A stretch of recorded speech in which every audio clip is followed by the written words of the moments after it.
Hello my dear student, कैसे हो आप लोग? बढ़िया ना? पढ़ाई लिखाई कैसा चल रहा है आप लोग का? बढ़िया चल रहा है। Very good. ऐसे ही पढ़ते रहो और इंजॉय करते रहो आर्म्स कैरियर के एवरी लेक्चर को। तो आज हम आपके सामने लेके आए हुए हैं क्वाड्रेटिक इक्वेशन का लेक्चर थर्ड, जिसमें हम बात करेंगे solution of quadratic equation by factorization method.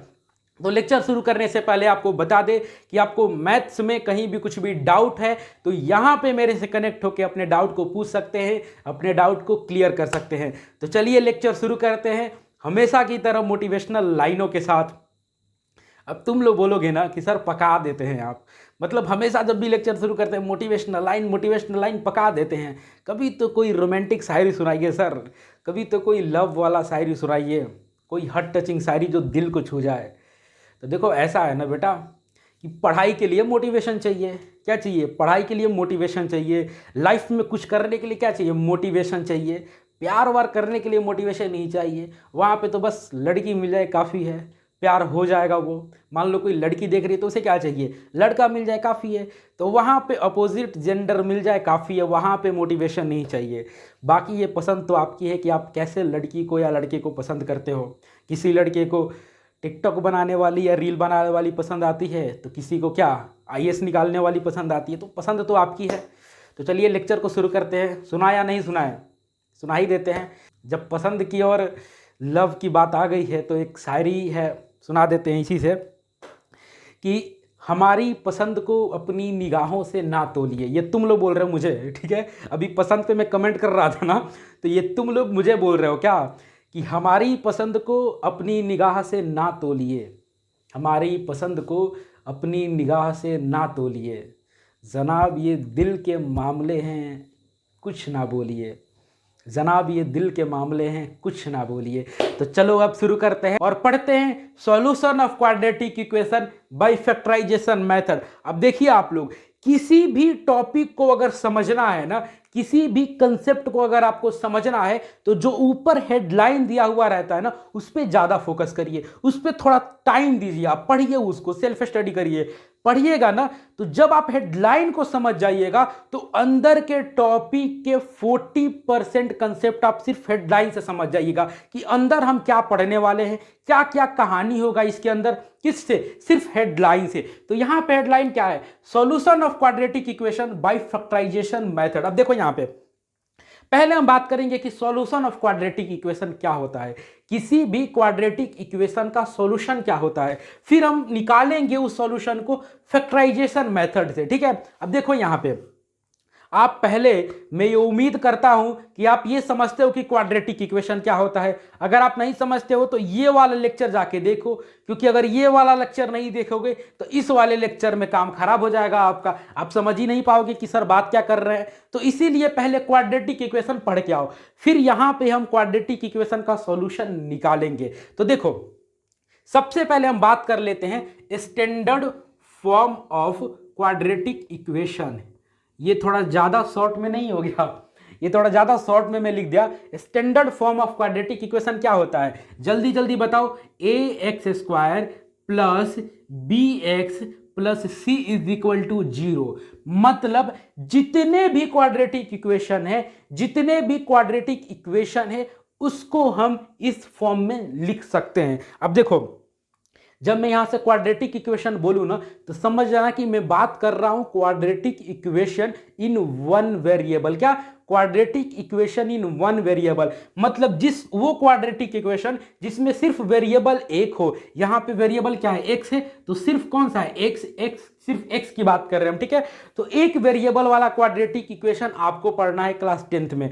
तो जब यहां पे क्वाड्रेटिक इक्वेशन के बारे में कुछ भी बोलूंगा तो समझना कि हम किसके बारे में बात कर रहे हैं? Quadratic equation in one variable के बारे में हम बात कर रहे हैं। तो देखो यहां पे स्टैंडर्ड फॉर्म क्या होता है क्वाड्रेटिक इक्वेशन का, ये।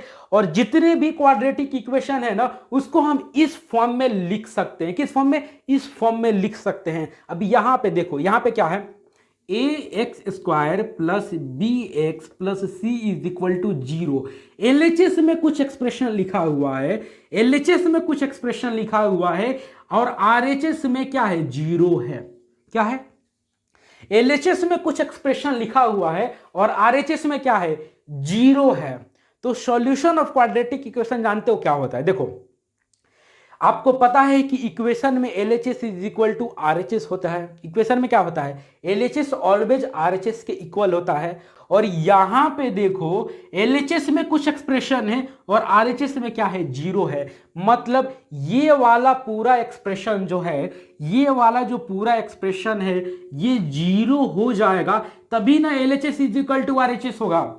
ये जो ax² plus bx plus c, जब ये पूरा जीरो हो जाएगा तभी ना LHS is equal to RHS होगा, क्योंकि RHS में क्या है? जीरो है। तो देखो, इस एक्सप्रेशन को जीरो करने के लिए, इस एक्सप्रेशन को जीरो करने के लिए हमें x के कुछ वैल्यू की जरूरत पड़ेगी, क्योंकि यहां पे जो a है वो कांस्टेंट है, b है वो कांस्टेंट है, c है वो कांस्टेंट है, यहां पे जो वेरिएबल है वो x है।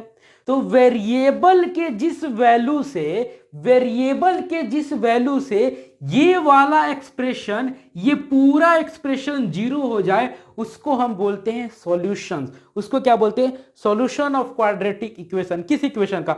इस इक्वेशन का सॉल्यूशन बोलते हैं। किसको? मान लो x के जगह पे हम कुछ वैल्यू पुट किए और ये पूरा एक्सप्रेशन जीरो हो गया, तो उस वैल्यू को हम क्या बोलते हैं? सॉल्यूशन ऑफ क्वाड्रेटिक इक्वेशन बोलते हैं, या एक स्टैंडर्ड नाम से जानते हैं। वो स्टैंडर्ड नाम क्या है? उसको बोलते हैं रूट। क्या बोलते हैं? रूट। उसको रूट बोलते हैं। क्या बोलते हैं? Roots of quadratic equation. मतलब x का वो वैल्यू जो इस पूरे एक्सप्रेशन को जीरो कर दे, उसको हम रूट बोलते हैं, या बोलिए उसको सॉल्यूशन बोलते हैं इस क्वाड्रेटिक इक्वेशन का। तो चलिए एग्जांपल से पहले समझते हैं, हम एग्जाम्पल से समझते हैं। देखो यहां पे सबसे पहले एक एग्जाम्पल लेते हैं। एग्जाम्पल क्या है? x² minus 2x plus 1 is equal to 0। ये एक एग्जाम्पल है। अब देखो यहां पे हम x का वैल्यू पुट करके देखेंगे कि क्या ये वाला एक्सप्रेशन जीरो हो रहा है कि नहीं हो रहा है। तो पहले हम पुट कर रहे हैं when x is equal to 0। ठीक है, हम जीरो पुट करके देख रहे हैं। तो देखो यहाँ पे LHS में देख रहे हैं क्या कहानी हो रहा है। LHS ये वाला है, तो यहाँ पे हम जीरो पुट करेंगे x के जगह पे, तो क्या होगा? 0² माइनस 2 मल्टीप्लाई 0 प्लस 1, ये क्या हो जाएगा? 0 minus 0 plus 1 is equal to 1। और RHS में क्या कहानी है?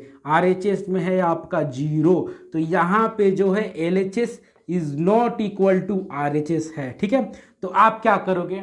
आप मारोगे जीरो के, बोलोगे भागो यहां से जल्दी, तू किसी काम का नहीं है, क्योंकि तू यहां पे आ रहा है तो ये वाला जो इक्वेशन है वो गड़बड़ हो जा रहा है। क्या हो रहा है? ये वाला इक्वेशन गड़बड़ हो जा रहा है, क्योंकि अगर यहां पे हम x का वैल्यू जीरो पुट कर रहे हैं तो LHS RHS के इक्वल नहीं हो रहा है। और हमको पता है कि इक्वेशन में ऑलवेज जो LHS होता है वो RHS के इक्वल होता है। मतलब जीरो तो नहीं होगा, जीरो तो x के जगह पे हम पुट नहीं करेंगे। फिर हम क्या करेंगे? हम एक और चीज करते हैं, 1 पुट करके देख रहे हैं। 1 पुट करके देख रहे हैं when x is equal to 1, तो LHS में क्या कहानी होगा? देखो यहाँ पे 1 पुट कर रहे हैं तो क्या हो जाएगा? 1² माइनस 2 मल्टीप्लाई 1 प्लस 1, ये हो जाएगा आपका 1 minus 2 plus 1 is equal to 2 minus 2 is equal to 0। और RHS में है आपका 0, तो यहाँ पे आ गया LHS is equal to RHS। अब आप क्या करिएगा? 1 को बुलाइएगा, इधर आ बेटा, इधर आ, जल्दी आ, तू तो काम का चीज है, क्योंकि तू आ रहा है जब यहाँ पे, और x के जगह पे जब हम तेरे को पुट कर रहे हैं तो LHS is equal to RHS हो जा रहा है। मतलब ये कि जब हम x के जगह पे 1 पुट कर रहे हैं तो ये वाला जो एक्सप्रेशन है वो क्या हो जा रहा है? जीरो हो जा रहा है। क्या हो जा रहा है? जीरो हो जा रहा है ये वाला एक्सप्रेशन। तो इसको क्या बोलेंगे हम? इसको बोलेंगे रूट ऑफ क्वाड्रेटिक इक्वेशन। किस क्वाड्रेटिक इक्वेशन का? इस क्वाड्रेटिक इक्वेशन का रूट होगा कौन? 1 होगा। ठीक है, 1 क्या होगा? 1 इस क्वाड्रेटिक इक्वेशन का रूट होगा, या कहिए इस क्वाड्रेटिक इक्वेशन का सॉल्यूशन होगा। कौन? 1 होगा। देखिए अब यहां पे एक और चीज समझिए, पावर जितना होता है ना इक्वेशन में जो वेरिएबल का मैक्सिमम पावर होता है ना, उतना ही नंबर ऑफ रूट भी होता है, या कहिए उतना ही नंबर ऑफ सॉल्यूशन भी होता है। देखिए यहाँ पे x का पावर 2 है, तो नंबर ऑफ रूट कितना होगा? 2 होगा। मतलब दो ऐसे ऐसे वैल्यू होंगे जिसको यहां पे पुट करेंगे x के जगह पे तो LHS is equal to RHS आएगा। दोबारा सुनिएगा, दो ऐसे वैल्यू होंगे जिसको हम यहां पे पुट करेंगे तो LHS is equal to RHS आएगा क्वाड्रेटिक इक्वेशन में, क्योंकि क्वाड्रेटिक इक्वेशन में जो वेरिएबल का मैक्सिमम पावर होता है वो 2 होता है। और अभी मैं बताया कि जितना मैक्सिमम नंबर ऑफ पावर होगा उतना ही नंबर ऑफ रूट होगा। इसका मतलब जब लीनियर इक्वेशन की बात करेंगे जब हम लीनियर इक्वेशन की बात करेंगे तो वहां पे जो वेरिएबल होता है उसका मैक्सिमम पावर 1 होता है, तो उसमें सिर्फ एक ही ऐसा वैल्यू होगा जिसको पुट कर देने से लीनियर इक्वेशन क्या होगा, LHS is equal to RHS होगा। और क्वाड्रेटिक इक्वेशन में दो ऐसे वैल्यू होंगे जिसको पुट कर देने पे LHS is equal to RHS होगा। अब देखो उसके बाद हम बात में करेंगे कि दोनों वैल्यू डिस्टिंक्ट होगा कि क्या होगा, इक्वल होगा, वो बात की बात है, वो अभी हम डिस्कस नहीं करेंगे।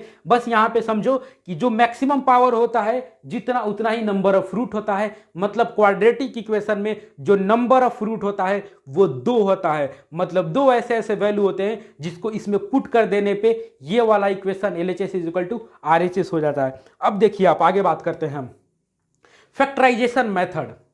अब देखो यहां पे अभी हम क्या किए, x का वैल्यू 0 पुट किए, यहां पे x का वैल्यू 1 पुट किए, ठीक है। तो यहां पे मान लो कि हम 1 पुट किए तो आ गया। लेकिन कभी कभी ऐसा भी तो हो सकता है कि कोई ऐसा भी क्वाड्रेटिक इक्वेशन होगा जिसमें जो 15 होगा उसको पुट कर देने पे वो क्वाड्रेटिक इक्वेशन 0 हो रहा होगा। 15 पुट कर देने पे LHS is equal to RHS हो रहा होगा, या मान लो 99 पुट कर देने पे LHS is equal to RHS हो रहा होगा। तो हम पहले पुट करते रह जाएंगे, पहले 0 करेंगे, 1 करेंगे, 2 करेंगे, 3 करेंगे, 4 करेंगे। पता चला एग्जाम में क्वेश्चन पूछ दिया 10 और हम पहले क्वेश्चन में चेक कर रहे हैं, 3 घंटा खत्म हुआ, सर पूछा रहे बेटा बना कि नहीं बना, तो बोले नहीं सर अभी तो 88 पे ट्राई कर रहे हैं, फिर 89 रख के चेक करेंगे कि इक्वेशन सेटिस्फाई कर रहा है कि नहीं कर रहा है, ठीक है। तो ऐसा काम तो करोगे नहीं बिल्कुल। तो उसके लिए 3 ऐसे इफिशियंट मेथड है, सबसे ज्यादा यूज किए जाने वाले 3 ऐसे इफिशियंट मेथड हैं जिससे हम direct route of quadratic equation निकाल देते हैं, या कहिए डायरेक्ट हम सॉल्यूशन निकाल देते हैं क्वाड्रेटिक इक्वेशन का। पहला है फैक्टराइजेशन मेथड, दूसरा है कंप्लीट स्क्वायर मेथड, और तीसरा है क्वाड्रेटिक फॉर्मूला। तो क्वाड्रेटिक फॉर्मूला तो बहुत ज़्यादा इजी है, अगर आपको फॉर्मूला याद है और ये आपको क्वाड्रेटिक इक्वेशन दिख रहा है तो डायरेक्ट वहाँ पे वैल्यू पुट करोगे और निकल जाएगा। लेकिन हमको पहले क्या पढ़ना है, फैक्टराइजेशन मेथड से हम क्या करेंगे, निकालेंगे रूट, निकालेंगे किसी भी क्वाड्रेटिक इक्वेशन का। तो चलिए शुरू करते हैं और इसको हम रब करते हैं, ठीक है, इसको हम रब करते हैं। तो देखिए हम कैसे निकालते हैं। आप क्लास 8 में पढ़े हो ना, क्लास 8 में अलजेब्रिक एक्सप्रेशन का आप फैक्टराइज किए हो बहुत सारे मेथड से। वहां पे एक मेथड था मिडिल टर्म स्प्लिट मेथड। क्या मेथड था, मिडिल टर्म स्प्लिट मेथड, या इसको फर्स्ट इनटू लास्ट मेथड भी बोलते हैं, और मेरे भाषा में बोलिए तो मिडिल टर्म रिप्लेस मेथड। कौन सा, मिडिल टर्म रिप्लेस मेथड, ये मैं बोलता हूं, बाकी तुम्हें हर जगह दिखाई देगा फर्स्ट इनटू लास्ट मेथड या मिडिल टर्म स्प्लिट मेथड। अब देखो यहां पे मिडिल टर्म स्प्लिट मेथड क्या है। पहला लेते हैं यहां पे क्वाड्रेटिक इक्वेशन, क्या, x square plus 5x minus 14 is equal to 0, ये एक क्वाड्रेटिक इक्वेशन है। तो देखो यहां पे काफी ध्यान से समझना इसको, ठीक है। यहां पे हम समझाएंगे इस क्वाड्रेटिक इक्वेशन का हम आपको क्या करेंगे, रूट निकालेंगे फैक्टराइजेशन मेथड से, ठीक है। तो यहाँ पे बहुत सारी बातें होने वाली है, तो एकदम कंसंट्रेशन बनाए रखना यहाँ पे, ठीक है, इधर उधर डिस्ट्रैक्ट नहीं होना, यहाँ पे कंसंट्रेशन बनाओ। देखो ये नाम क्या है, middle term split. Middle term split, देखो इसको हम क्या करेंगे, फैक्टराइज करेंगे मिडिल टर्म स्प्लिट मेथड से। हम बोलते हैं मिडिल टर्म रिप्लेस मेथड। करना क्या है आपको, सिंपल, जो भी क्वाड्रेटिक इक्वेशन देना तो जो फर्स्ट टर्म है उसको वैसे ही लिख दीजिए एक्स स्क्वायर, ठीक है, एक्स स्क्वायर लिख दीजिए, और जो लास्ट टर्म है -14 उसको ऐसे ही लिख दीजिए इज इक्वल टू 0 कर दीजिए। और जो मिडिल वाला टर्म है, मिडिल वाला कौन सा टर्म, जो एक्स के साथ, जो एक्स के साथ है, जो एक्स के साथ मिडिल वाला टर्म है ना, उसको उसके साइन के साथ क्या करिए, एक अलग बाहर निकाल लीजिए उसको, ठीक है। यहां पे क्या है, प्लस 5x है, ये नहीं कि मिडिल टर्म बोलिएगा 5x, कौन सा है, प्लस 5x मिडिल टर्म है, प्लस एक्स स्क्वायर यहाँ पे और -14 यहाँ पे। अब इसको उठाइएगा और रिप्लेस करके इसके जगह पे यहाँ पे जो +5x लिखते हैं ना, इसको रिप्लेस करके कुछ और लिखिएगा। क्या लिखिएगा यहाँ पे क्या लिखिएगा? आई लव यू लिखिएगा, या लिखिएगा ताजमहल? क्या लिखिएगा यहाँ पे? इसको रिप्लेस करके क्या लिखेगा यहाँ पे, मैं बताता हूँ आपको। देखो यहाँ पे इसको थोड़ा सा छोटा कर देता हूँ। यहाँ पे -14 = 0। यहाँ पे मैं आपको समझाता हूँ अच्छे से। ये जो +5x है उसको कैसे हम लिख सकते हैं? ऐसे लिख सकते हैं 2x + 3x। 2x + 3x क्या होता है? +5x होता है। या फिर +5x को ऐसे लिख सकते हैं 4x + x, या फिर ऐसे लिख सकते हैं 6x - x, या फिर ऐसे लिख सकते हैं 7x - 2x।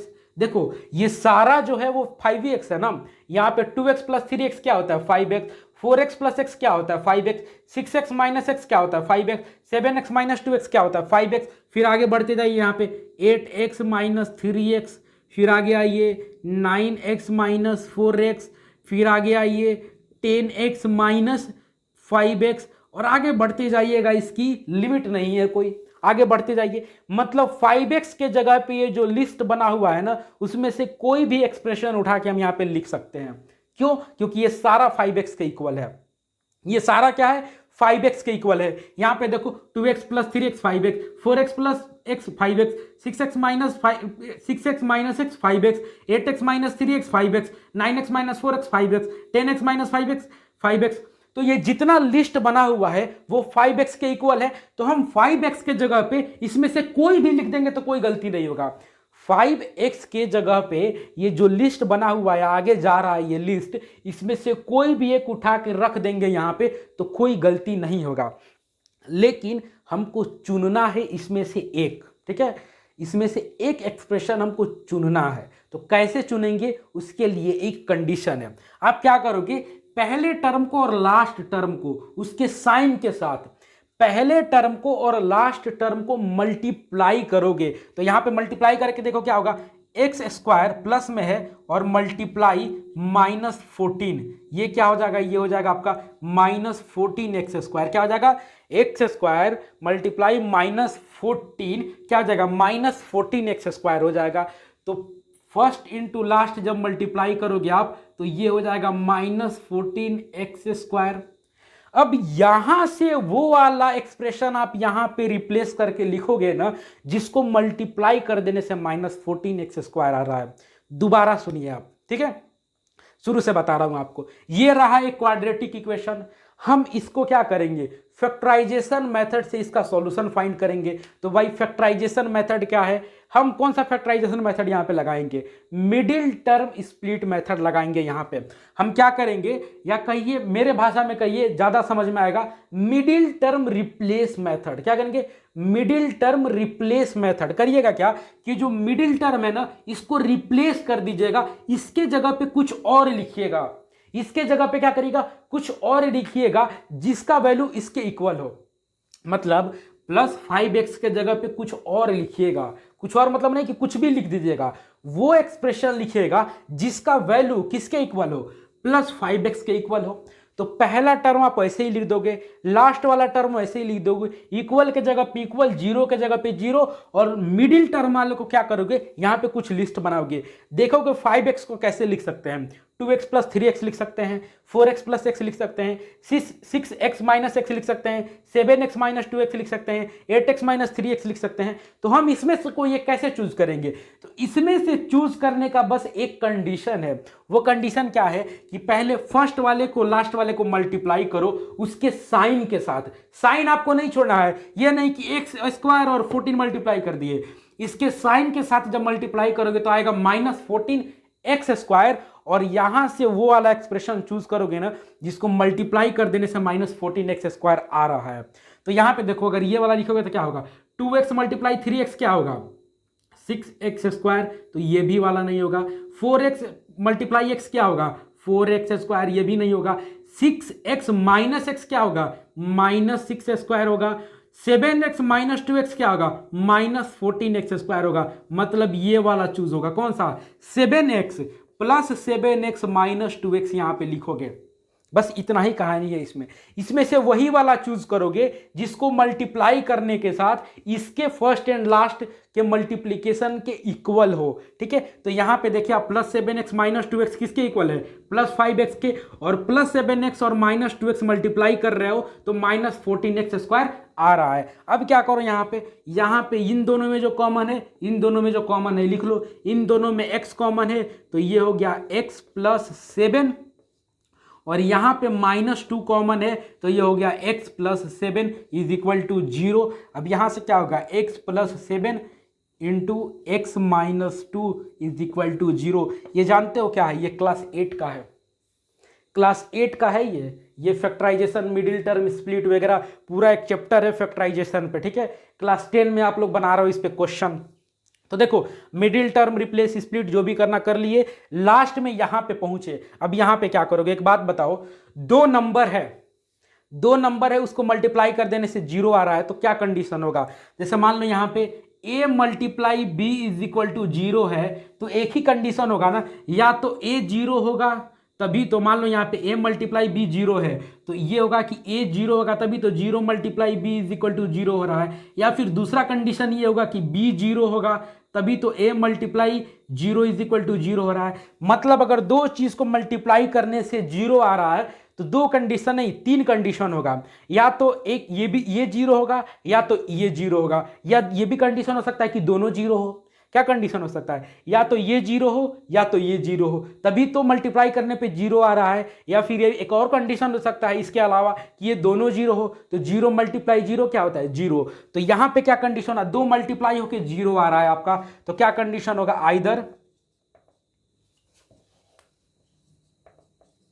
आइदर x + 7 = 0, या फिर कहिए यहां पे और x - 2 = 0। और ये हो गया आपका लीनियर इक्वेशन। 7 को उधर भेजिएगा तो क्या होगा?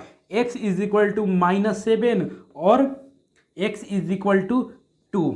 तो ये रहा आपका दो सॉल्यूशन कहिए या रूट कहिए किसका? इस क्वाड्रेटिक इक्वेशन का। कौन कौन सा? -7 and 2 are roots of this equation, या दिस नहीं, एबव लिख दीजिए, एबव इक्वेशन। ठीक है, नीचे दिख रहा है ना आप लोगों को? चलिए दिख रहा है, ठीक है। तो ये -7 और 2 क्या हुआ? ये दो सॉल्यूशन ऑफ इस क्वाड्रेटिक इक्वेशन के सॉल्यूशन हुए, या कहिए इस क्वाड्रेटिक इक्वेशन के ये दोनों रूट हुए। तो यहां पे समझ गए ना कि मिडिल टर्म स्प्लिट मेथड कैसे काम करता है, कैसे हम क्या करते हैं, सॉल्यूशन निकालते हैं किसी क्वाड्रेटिक इक्वेशन का। सिंपल आप कुछ नहीं करते हैं, जो फर्स्ट टर्म होता है उसको ऐसे ही लिख देते हैं, लास्ट वाले टर्म को ऐसे ही लिख देते हैं, बस मिडिल वाले टर्म को रिप्लेस कर देते हैं। यहाँ पे आप चेक करते हो उसका, उसी के इक्वल आप कुछ लिखते हो। जैसे मान लो 5x है तो 2x + 3x, 4x + x, 6x - x, ऐसे कुछ लिस्ट बनाते हो आप। फिर चेक करते हो कि इसका मल्टीप्लाई करके कि फर्स्ट इंटू लास्ट के मल्टीप्लाई के इक्वल आ रहा है कि नहीं आ रहा है। फिर यहाँ पे वो लिखे आप 7x - 2x, फिर इनमें दोनों में, इन दोनों में कॉमन लिए, फिर लास्ट स्टेज पे पहुंचे, फिर यहाँ पे दोनों पे पहुंचे तो ये या तो ये 0 होगा या तो ये 0 होगा। अगर ये 0 होगा तो x का वैल्यू -7, और ये 0 होगा तो x का वैल्यू आएगा आपका 2। तो ये रहा एक एग्जाम्पल। एक और एग्जाम्पल से समझते हैं, ठीक है। तो इसको रब करता हूं मैं, अगला एग्जाम्पल से समझते हैं हम।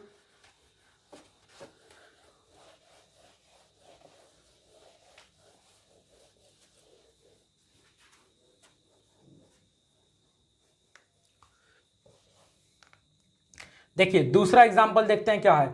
x² - 3x - 10 = 0। एक ये क्वाड्रेटिक इक्वेशन है। तो आप क्या करोगे यहां पे? आप क्या करोगे? पहले आप क्या करोगे? चुपचाप पहला वाला टर्म लिख दोगे, ठीक है। तो यहां पे लिख दोगे x² और बीच वाला -3x को छोड़ दोगे, फिर यहां पे लिख दोगे -10, ठीक है। -10 = 0, और यहां पे क्या करोगे आप? अब देखोगे -3x किसके इक्वल है, ठीक है। यहां पे देखना, साइन को कभी मत छोड़ना, साइन यहां पे इंपॉर्टेंट रोल निभाता है, ठीक है। तो साइन कभी मत छोड़ना। -3x मिड में है तो -3x क्या होता है? ये होगा -2x - x, या फिर आगे क्या होगा? -4x + x, या आगे कुछ कहानी ऐसा होगा -6x + 3x, ऐसे ही कुछ होगा ना। फिर आगे कहानी क्या हो सकता है, -5x प्लस 2x, फिर इसके आगे और होगा आपका क्या, और क्या हो सकता है आपका -8x प्लस 5x, कुछ भी होगा -7x प्लस 4x, ये लिस्ट बनता जाएगा आगे तक, -10x प्लस 7x, ठीक है। अब देखोगे यहाँ पे क्या होगा, लास्ट में क्या है 10 है, तो यहाँ पे चेक करोगे -2x और -x मल्टीप्लाई करोगे, -2x मल्टीप्लाई -x क्या होगा आपका हो जाएगा 2x स्क्वायर, फिर इसको चेक करोगे, फिर इसको चेक करोगे, जब इसको मल्टीप्लाई करोगे -5x मल्टीप्लाई 2x क्या होगा, ये हो जाएगा आपका -10x स्क्वायर, ठीक है, क्या हो जाएगा -10x स्क्वायर।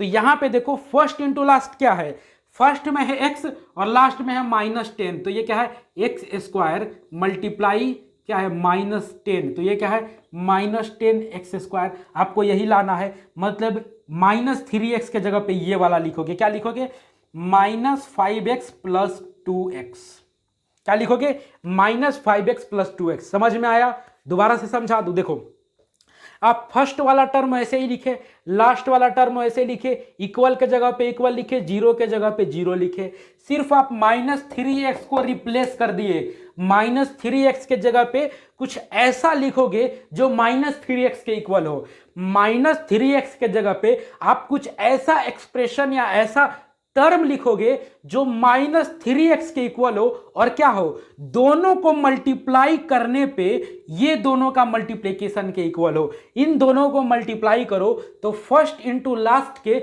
मल्टीप्लिकेशन के इक्वल है, तो यहां पे -3x को लिख सकते हैं -2x minus x, -4x plus x, -6x plus 3x, -5x plus 2x, कुछ ये लिस्ट हम देखें यहाँ पे, ठीक है, ये जरूरी नहीं इतना, ये आगे बहुत बढ़ सकता है ये, ठीक है। यहाँ पे हम चेक किए तो यहाँ पे पहली मेरी नज़र पड़ी -5x प्लस 2x है, ये किसके इक्वल है -3x के इक्वल है, और इन दोनों को मल्टीप्लाई करने पे -5x मल्टीप्लाई 2x करने पे -10x स्क्वायर आ रहा है, मतलब फर्स्ट इंटू लास्ट के मल्टीप्लीकेशन के इक्वल आ रहा है, तो आप इस वाले टर्म को यहाँ पे लिख दिए। अब क्या करोगे, इन दोनों में कॉमन क्या है, तो देखो इन दोनों में x कॉमन है, तो ये हो गया x -5, और यहाँ पे क्या कॉमन है +2 कॉमन है, तो ये हो गया x -5 इज इक्वल टू 0, और ये हो गया x -5 into x plus 2 is equal to 0 यहाँ पे, और ये दोनों मल्टीप्लाई पे 0 आ रहा है, तो ये क्या होगा, either x -5 is equal to 0 होगा और x plus 2 is equal to 0 होगा, तो यहाँ से आपका आ गया x इज इक्वल टू 5, ये वाला 5 इधर चला गया, और x इज इक्वल टू -2, ये वाला 2 इधर जाएगा तो -2, तो आपका यहाँ पे आ गया 5 एंड 2 आर रूट्स ऑफ क्या है ये equation, x square -3x -10 is equal to 0, इसका क्या है रूट है क्या 5 एंड 2, तो ये रहा दूसरा एग्जाम्पल। देखिए तो आपको करना कुछ नहीं है, बस मिडिल टर्म रिप्लेस करना है, कुछ टर्म लिखना है जो कि मिडिल टर्म के इक्वल हो, और ऐसा टर्म लिखना है जो इक्वल भी हो और मल्टीप्लाई करने पे फर्स्ट इंटू लास्ट के इक्वल भी हो। तो चलिए ये लेक्चर यहीं पे समाप्त करते हैं हम, और अगले लेक्चर में हम देखेंगे इसके बेस्ट पे जो एक्सरसाइज है 4.2 उसको सॉल्व करेंगे। आप एक बार खुद से सॉल्व करने का कोशिश करना, क्यों, क्योंकि उसमें जितने भी क्वेश्चन है इसी पे बनेंगे, मिडिल टर्म रिप्लेस पे सारे क्वेश्चन बनेंगे, तो एक बार खुद से बनाने का कोशिश करना। अगर फिर भी कहीं पे डाउट आता है तो यहाँ पे पूछ लेना, और अगर नहीं पूछना तो इंतज़ार करना, मैं तो एक कंप्लीट लेक्चर लेके आऊँगा एक्सरसाइज 4.2 का। तो बने रहिए आर्म्स कैरियर इंस्टीट्यूट चैनल पे। Fill the knowledge. Bye bye, thank you.